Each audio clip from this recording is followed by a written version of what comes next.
السلام علیکم ورحمۃ اللہ وبرکاتہ۔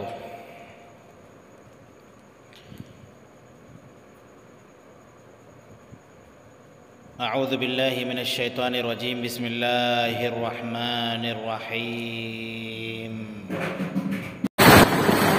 اعوذ باللہ من الشیطان الرجیم، بسم اللہ الرحمن الرحیم۔ الحمد للہ رب العالمین، والصلاة والسلام علی سید الانبیاء والمرسلین، اما بعد، فقد قال اللہ تبارک وتعالی فی کتابہ المبین: وما خلقت الجن والانس الا ليعبدون، صدق اللہ العظیم۔ بھائیو اور دوستو، ایمان کے بعد، اسلام کے بعد جب مسلمان اسلام کو قبول کر لیتا ہے، مومن مسلمان ہو جاتا ہے، تو اس کے بعد جو سب سے پہلا حکم ایک مسلمان کی طرف جو متوجہ ہوتا ہے، اللہ عز و جل کا جو سب سے پہلا حکم مسلمان کو پورا کرنا ہوتا ہے، ایمان کے بعد جو سب سے بڑی اہم چیز اسلام کے اندر ہے وہ نماز ہے۔ نماز بڑی محترم بالشان اور بڑی عظیم عبادت ہے کہ اللہ عز و جل نے جتنی عبادتیں رکھی ہیں، دیگر عبادتیں کسی خاص وقت کے ساتھ ہیں، کسی خاص زمانے کے ساتھ ہیں، کسی خاص دنوں کے ساتھ ہیں، کسی خاص وقت کے ساتھ ہیں، لیکن نماز ایک ایسی اہم عبادت ہے کہ جو کسی بھی وقت معاف نہیں ہے، جو کسی وقت کے ساتھ خاص نہیں ہے، بلکہ اللہ عز و جل نے ایک مسلمان پر دن میں 5 نمازیں فرض کی ہیں۔ دن میں 5 نمازیں لازمی طور پر مسلمان کو ادا کرنی ہیں۔ وجہ یہ ہوتی ہے کہ رمضان المبارک کے روزے صرف رمضان میں فرض ہوتے ہیں، اور حج یہ حج کے دنوں میں فرض ہوتا ہے۔ زکوٰۃ سال میں ایک دفعہ دینی ہوتی ہے، لیکن نماز ایک ایسی محترم بالشان اور ایک ایسی عظیم عبادت ہے کہ جو کبھی بھی معاف نہیں ہے، بلکہ انسان کو، مسلمان کو دن میں 5 وقتہ نمازوں کا اہتمام کرنا نہایت ہی ضروری ہے۔ کسی بھی حالت میں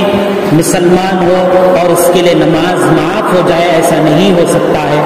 خواہ جوان ہو کہ بوڑھا ہو، خواہ امیر ہو کہ غریب ہو، خواہ بادشاہ ہو کہ فقیر ہو، خواہ کوئی بھی شخص ہو،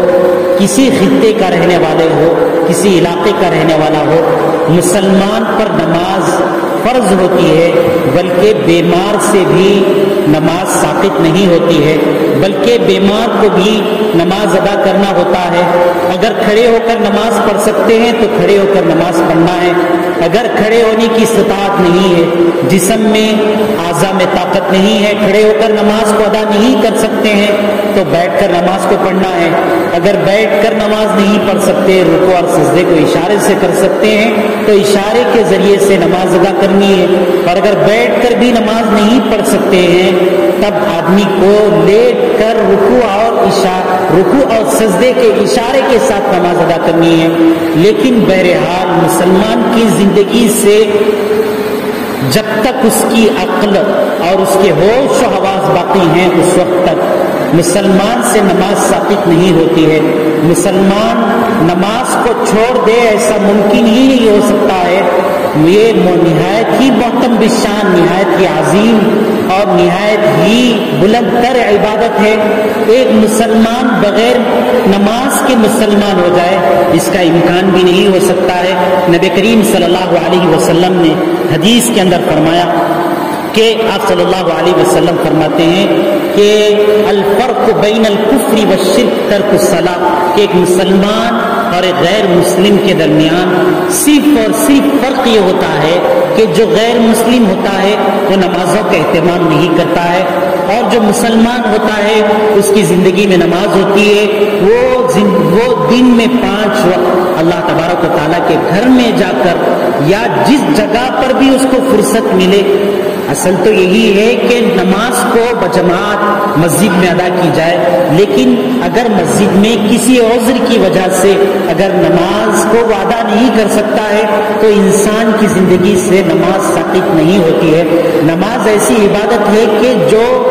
دنیا کے کسی بھی خطے میں، کسی بھی کونے میں، کسی بھی جگہ ادا ہو سکتی ہے۔ نبی کریم صلی اللہ علیہ وسلم فرماتے ہیں کہ یہ جو کتنی زمین ہے، یہ تمام کی تمام زمین کو میرے لیے عبادت گاہ بنایا گیا، نماز کو ادا کرنے کی جگہ بنایا گیا۔ یہ نبی کریم صلی اللہ علیہ وسلم فرماتے ہیں نماز بہرحال آدمی مسلمان ہو اور اس کی زندگی سے نماز معاف ہو جائے، یہ ایسے بالکل نہیں ہو سکتا ہے، بلکہ نبی کریم صلی اللہ علیہ وسلم نے فرمایا کہ الصلاۃ عمود الدین، کہ نماز تو دین کا ستون ہوتی ہے۔ جس طریقے سے اگر کوئی بنیاد نہ ہو اور گھر کو تعمیر کر لیا جائے، اور کوئی پلر نہ ہو اور گھر کو تعمیر کر لیا جائے، تو جس طریقے سے وہ گھر پائیدار نہیں ہوتا ہے، مضبوط نہیں ہوتا ہے، وہ گھر زیادہ دن تک ٹک نہیں سکتا ہے، اسی طریقے سے نبی کریم صلی اللہ علیہ وسلم نے فرمایا کہ نماز کا درجہ بھی جیسے گھر کے بنانے میں بنیاد کی حیثیت ہوتی ہے، پلر کی جو حیثیت ہوتی ہے، ایک مسلمان کی زندگی میں نماز کی اہمیت بھی ایسے ہی ہوتی ہے کہ جس طریقے سے بغیر پلر کے، بغیر بنیاد کے گھر کا تصور نہیں ہو سکتا ہے، ایک مسلمان ہو اور اس کی زندگی میں نماز نہ ہو تو مسلمان ہونے کا تصور نہیں کیا جا سکتا ہے۔ اس لیے نبی کریم صلی اللہ علیہ وسلم یہ فرمایا کرتے تھے جعلت قرۃ عینی فی الصلاۃ، کہ مجھے جب تک نماز ادا نہیں کرتا ہوں، میرے آنکھوں کو ٹھنڈک نصیب نہیں ہوتی ہے، میرے دل کو قرار نہیں آتا ہے، مجھے بے چینی ہوتی ہے، مجھے چین ملتا ہے تو نمازوں کے اہتمام کے ذریعے سے چین ملا کرتا ہے۔ نبی کریم صلی اللہ علیہ وسلم کا جس وقت وصال ہو رہا تھا، آپ صلی اللہ علیہ وسلم اس دنیا سے پردہ فرما رہے تھے، تو آپ صلی اللہ علیہ وسلم جو بات آخری دفعہ کہہ رہے تھے، آپ صلی اللہ علیہ وسلم فرما رہے تھے الصلاۃ وما ملکت ایمانکم، کہ نمازوں کا اہتمام ضرور کرو، کہ بغیر نماز کے مسلمان ہو ہی نہیں سکتا ہے، اور اپنے جو ماتحت لوگ ہیں، جو تمہارے غلام ہیں یا جو تمہارے نوکر ہیں، جو تمہارے ماتحت کام کرتے ہیں، تمہارے پاس جو لوگ نوکری کرتے ہیں، ان کا بھی خیال کرو۔ یہ نبی کریم صلی اللہ علیہ وسلم اپنی زندگی کے آخری لمحات میں یہ نبی کریم صلی اللہ علیہ وسلم فرما رہے تھے۔ حضرت عبادہ بن صامت ہیں، یہ صحابی رسول ہیں، یہ فرماتے ہیں کہ میں نے نبی کریم صلی اللہ علیہ وسلم کو یہ فرماتے ہوئے سنا ہے خمس صلات افترضہن اللہ، کہ اللہ عز و جل نے ہر مسلمان کی زندگی میں 5 وقت کی دن میں نمازیں فرض کی ہیں، من احسن وضوءہن، کہ جو ان نمازوں کا وضو بہترین طریقے سے کرتا ہے، وصلاہن لوقتہن، اور ان نمازوں کو ان کے اوقات پر ادا کرتا ہے، واتم رکوعہن وخشوعہن، کہ نبی کریم صلی اللہ علیہ وسلم فرماتے ہیں کہ نماز ادا کرتے وقت اس کا رکوع بھی بہترین طریقے سے کرتا ہے، سجدہ بھی بہترین طریقے سے کرتا ہے، تو نبی کریم صلی اللہ علیہ وسلم اس کی فضیلت فرماتے ہیں کہ 5 وقت نمازوں کا اہتمام کرے، وضو بہترین طریقے سے کرے اور اچھے خشوع خضوع کے ساتھ نہایت بہترین انداز میں نماز کو ادا کرے، تو نبی کریم صلی اللہ علیہ وسلم فرماتے ہیں کان علی اللہ ان یغفر لہ، کہ اللہ عز و جل کے ذمے ہے، کہ اللہ کی ذمہ داری ہوتی ہے کہ اللہ عز و جل اس شخص کو بخش دیتے ہیں، اس شخص کو معاف کر دیتے ہیں، لیکن جو 5 وقتہ نمازوں کا اہتمام نہیں کرتا، جو 5 وقتہ نمازوں کو ادا نہیں کرتا، تو اللہ عز و جل کہتے ہیں کہ وَمَن لَمْ يَفْعَلْ ذَلِكَ، جو اس طریقے سے نہیں کرتا، نمازوں کا اہتمام اس کی زندگی میں نہیں، نمازوں کی ادائیگی اس کی زندگی میں نہیں، تو نبی کریم صلی اللہ علیہ وسلم فرماتے ہیں کہ علی اللہ ان شاء غفر لہ وان شاء لم یغفرہ، کہ اللہ عز و جل چاہے تو اس کو بخش دے یا چاہے تو اس کو بخش نہ دے۔ ایک مسلمان ہو اس کی زندگی میں نماز نہ ہو، نبی کریم صلی اللہ علیہ وسلم نے فرمایا کہ اول ما یحاسب به العبد یوم القیامہ الصلاۃ، کہ سب سے پہلی چیز جب بندہ اللہ کی بارگاہ میں حاضر ہوگا، اللہ کی خدمت میں حاضر ہوگا، تو بندے سے سب سے پہلی چیز جو دریافت کی جائے گی، جو پوچھی جائے گی، نبی کریم صلی اللہ علیہ وسلم فرماتے ہیں کہ وہ نماز ہوگی، فَإِن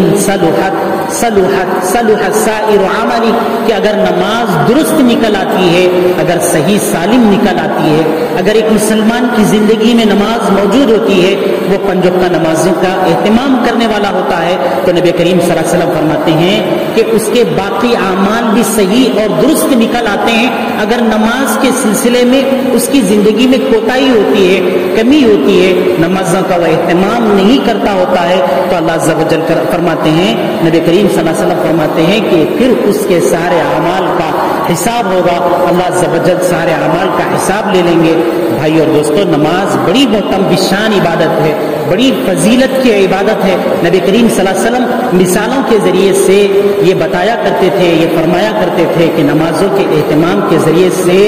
آدمی کو کیا ہوتا ہے, آدمی کو کیا ملتا ہے. ایک مرتبہ نبی کریم صلی اللہ علیہ وسلم سردی کے موسم میں گھر سے باہر نکلے, درخت کے پتے گر رہے تھے, پتجھڑ کا موسم تھا, درخت سے پتے گر رہے تھے. نبی کریم صلی اللہ علیہ وسلم پتجھڑ کے موسم میں اس درخت کی ٹہنی کو آپ صلی اللہ علیہ وسلم نے پکڑا اور پکڑ کر نبی کریم صلی اللہ علیہ وسلم نے اس ٹہنی کو ہلایا. تو ہلانے کی وجہ سے چونکہ سردی کا موسم تھا, پتجھڑ کا موسم تھا, آپ صلی اللہ علیہ وسلم کے اس درخت کی ٹہنی کو پکڑ کر ہلانے کی وجہ سے اس درخت کے پتے اور زیادہ گرنے لگے. اس کے بعد نبی کریم صلی اللہ علیہ وسلم کے ساتھ ایک صحابی موجود تھے جن کا نام حضرت ابو ذر تھا. ان کو مخاطب کر کے نبی کریم صلی اللہ علیہ وسلم نے فرمایا, یا ابا ذر, اے ابو ذر. ان صحابی کو مخاطب کر کے نبی کریم صلی اللہ علیہ وسلم نے فرمایا تو انہوں نے کہا, قلت لبیک یا رسول اللہ, اے اللہ کے رسول اللہ صلی اللہ علیہ وسلم کیا فرمانا چاہتے ہیں؟ آپ ٹہنی کو پکڑے ہوئے ہیں, اس کو ہلا رہے ہیں, اس درخت کے پتے گر رہے ہیں, آپ اس کے ذریعے سے مجھے کیا بتانا چاہتے ہیں؟ تو نبی کریم صلی اللہ علیہ وسلم نے ان صحابی سے فرمایا, ان العبد المسلم لیصلی الصلاۃ, کہ بندہ اگر نمازوں کا اہتمام کرتا ہے اور اس کے ذریعے سے صرف اللہ کی خوشنودی مطلوب ہوتی ہے, کسی کو دکھانا مقصود نہیں ہوتا ہے, تو نبی کریم صلی اللہ علیہ وسلم نے فرمایا کہ نماز کے اہتمام کی وجہ سے بندے کے گناہ ایسے ہی ساقط ہو جاتے ہیں, ایسے ہی گر جاتے ہیں جیسے میں اس درخت کی ٹہنی کو پتجھڑ کے موسم میں جس وقت پتے جھڑتے ہوئے ہوتے ہیں میں اس کو ہلا رہا ہوں, تو جس طریقے سے درخت کے پتے جھڑ رہے ہیں, آدمی اگر 5 وقتہ نمازوں کے اہتمام کرتا ہے تو اس کے گناہ ایسے ہی معاف ہو جاتے ہیں. ایک حدیث کے اندر نبی کریم صلی اللہ علیہ وسلم نے فرمایا کہ 5 صلوات افترضہن اللہ,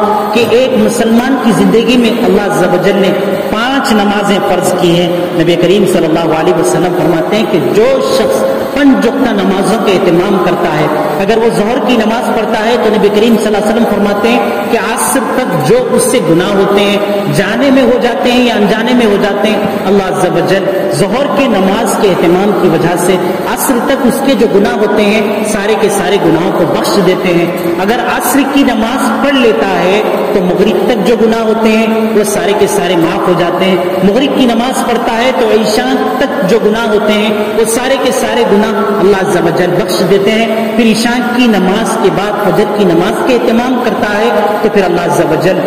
اس کی وجہ سے اللہ عز و جل اس کے وہ گناہ کو معاف کر دیتے ہیں. اللہ تبارک و تعالیٰ 5 وقت کی نماز کا اہتمام کرنے والے کے سارے گناہوں کو اللہ تبارک و تعالیٰ بخش دیتے ہیں. ایک مرتبہ نبی کریم صلی اللہ علیہ وسلم نے حضرات صحابہ کرام رضوان اللہ تعالیٰ علیہ اجمعین کو ایک مثال دے کر ان کے سامنے میں بیان فرمایا کہ یہ بتاؤ کہ تم میں سے کسی شخص کے گھر کے سامنے میں ایک نہر ہو, وہ نہر میں دن میں 5 وقت وہ اس نہر کے اندر غسل کرتا ہو, تو آپ صلی اللہ علیہ وسلم نے صحابہ سے پوچھا کہ یہ بتاؤ جس کے بالکل گھر کے سامنے میں نہر ہو اور وہ اس نہر میں دن میں 5 وقت غسل کرتا ہے, 5 وقت نہاتا ہے,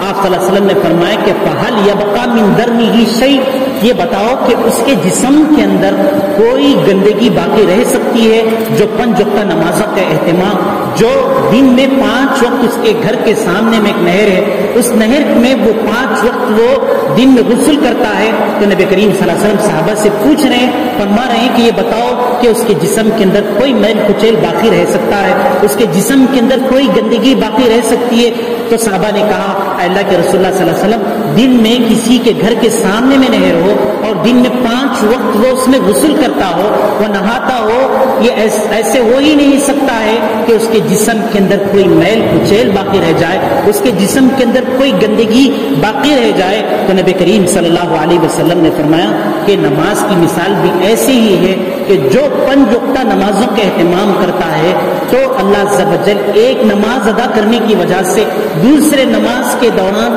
جانے میں انجانے میں اس سے کوئی گناہ سرزد ہو جاتے ہیں، کوئی غلطی اس سے ہو جاتی ہے تو اللہ عز و جل اس کو ایسے ہی پاک و صاف کر دیتے ہیں جیسے کسی کے گھر کے سامنے میں نہر ہو اور اس نہر میں دن میں 5 دفعہ غسل کرتا ہو، 5 دفعہ پانی نہاتا ہو، تو جس طریقے سے اس کے بدن میں کوئی میل کچل باقی نہیں رہتا ہے، مسلمان کی زندگی کے اندر نماز کی بھی یہی حالت ہوتی ہے کہ 5 وقتہ نمازوں کے اہتمام کرنے والے کے زندگی کے اندر کوئی گناہ باقی نہیں رہتا ہے۔ اللہ عز و جل ایک نماز کے ادا کرنے کی وجہ سے دوسرے نماز کے درمیان میں جتنے گناہ ہوتے ہیں اللہ عز و جل وہ سارے کے سارے گناہوں کو معاف فرما دیتے ہیں۔ اسی لیے نبی کریم صلی اللہ علیہ وسلم نماز کے اسی مسلمان کی زندگی میں اہتمام کی وجہ سے، نماز کی اہمیت کی وجہ سے آپ صلی اللہ علیہ وسلم فرماتے تھے لا ایمان لمن لا امانت له، کہ جس کے پاس کوئی چیز رکھی جائے اور وہ اس کو امانت کے طور پر رکھنے کے لیے دے اور وہ اس کے اندر خیانت کر دے، وہ اس چیز کو جیسے اس نے رکھا ہے اس انداز سے وہ نہ رکھے، تو نبی کریم صلی اللہ علیہ وسلم نے فرمایا کہ امانت میں خیانت کرنے والا یہ مومن نہیں ہو سکتا ہے۔ اسی طریقے سے نبی کریم صلی اللہ علیہ وسلم نے فرمایا کہ اگر نماز پڑھنا چاہتے ہو اور بغیر وضو کے بغیر پاکی کے نماز ادا کرنا چاہتے ہو تو جس طریقے سے نماز نہیں ہوتی ہے، اسی طریقے سے نبی کریم صلی اللہ علیہ وسلم نے فرمایا کہ جس کی زندگی میں نماز نہیں ہوتی ہے وہ مسلمان کہے جانے کے قابل نہیں ہوتا ہے، اس کی زندگی میں دین نہیں ہوتا ہے، وہ در حقیقت مسلمان نہیں ہوتا ہے۔ پھر اس کے بعد نبی کریم صلی اللہ علیہ وسلم نے فرمایا کہ جانتے ہو کہ نماز کا درجہ جسم میں کیسا ہے؟ آپ صلی اللہ علیہ وسلم نے فرمایا کہ اگر کسی کے جسم میں سر نہ ہو تو وہ آدمی کیسے محسوس ہوتا ہے کہ جس کے جسم میں سر نہ ہو اس کو پہچانا نہیں جا سکتا، اس کی شناخت نہیں کی جا سکتی، اس کو جانا نہیں جا سکتا، اس کا تعارف نہیں ہو سکتا۔ تو نبی کریم صلی اللہ علیہ وسلم فرماتے ہیں کہ جس طریقے سے ایک انسان ہو اس کا سر نہ ہو تو سر کے وجود کے بغیر انسان کا وجود نہیں ہوتا ہے، اسی طریقے سے نبی کریم صلی اللہ علیہ وسلم فرماتے ہیں کہ انسان کے جسم کے اندر سر کی جو اہمیت ہوا کرتی ہے مسلمان کی زندگی کے اندر نماز کی وہ اہمیت ہوا کرتی ہے کہ اس کے بغیر مسلمان کو جانا نہیں جا سکتا، اس کو پہچانا نہیں جا سکتا، اس کی شناخت نہیں ہو سکتی ہے۔ اسی لیے نبی کریم صلی اللہ علیہ وسلم فرماتے ہیں الفرق بین الکفر والشرک، ایک مسلمان اور ایک غیر مسلم کے درمیان میں اگر فرق کرنا چاہتے ہو اور یہ جاننا چاہتے ہو کہ یہ مسلمان ہے یا غیر مسلم ہے تو نبی کریم صلی اللہ علیہ وسلم نے فرمایا کہ جسم کے ذریعے تو نہیں پہچانا جا سکتا، جسم صورت کے ذریعے سے تو جانا نہیں جا سکتا، مسلمان وہ ہوتا ہے جو 5 وقتہ نمازوں کا اہتمام کرتا ہے اور غیر مسلم وہ ہوتا ہے جس کی زندگی میں نماز نہیں ہوتی ہے۔ آپ صلی اللہ علیہ وسلم فرماتے ہیں کہ بغیر نماز کے مسلمان ہو ہی نہیں سکتا۔ اگر ہماری زندگی میں نماز نہیں تو پھر ہم میں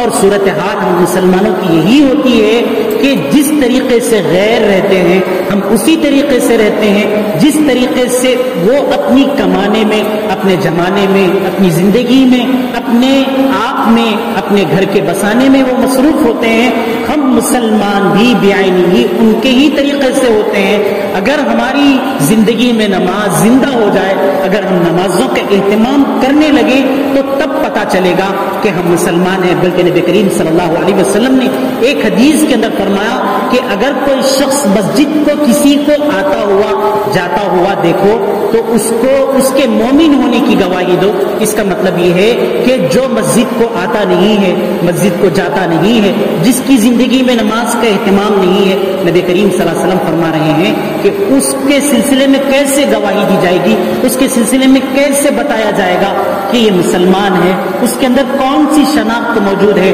کون سی پہچان موجود ہے کہ جس کے ذریعے سے جانا جائے۔ ایک آدمی گھر سے نکلتا ہے اور مسجد تک پہنچتا ہے تو اس کے ذریعے سے تو پتہ چلتا ہے کہ یہ مسلمان ہے جو اپنی عبادت کے لیے، اپنے اللہ کی طرف متوجہ ہونے کے لیے، اپنے اللہ کو یاد کرنے کے لیے مسجد میں جا رہا ہے، تو اس کے ذریعے سے پتہ چلتا ہے۔ ورنہ زندگی کی جتنی حرکات ہیں، جتنی سکنات ہیں، زندگی کے جو بھی لمحات ہمارے ہیں، جو بھی گھڑیاں ہم گزارتے ہیں، ہمارے اور غیروں کے اندر اس میں کوئی فرق نہیں ہوا کرتا ہے۔ تو بھائی اور دوستوں، مسلمان کی زندگی میں نماز بڑی اہم چیز ہے۔ یہی وجہ تھی کہ جن صحابہ کرام رضوان اللہ تعالی علیہ مجمعین کی نبی کریم صلی اللہ علیہ وسلم نے تربیت کی تھی، آپ صلی اللہ علیہ وسلم نے اپنی زندگی میں جن صحابہ کو تیار کیا تھا، وہ صحابہ نہ صرف یہ کہ 5 وقتہ نمازیں یہ تو مسلمان کی ذمہ داری ہے، یہ مسلمان کو ادا کرنا ہی کرنا ہے، اس کے بغیر وہ مسلمان ہو ہی نہیں سکتا ہے۔ 5 وقتہ نمازوں کے بغیر مسلمان کے لیے کوئی چارہ کار نہیں ہے، یہ اس کو ادا کرنا ہی کرنا ہے۔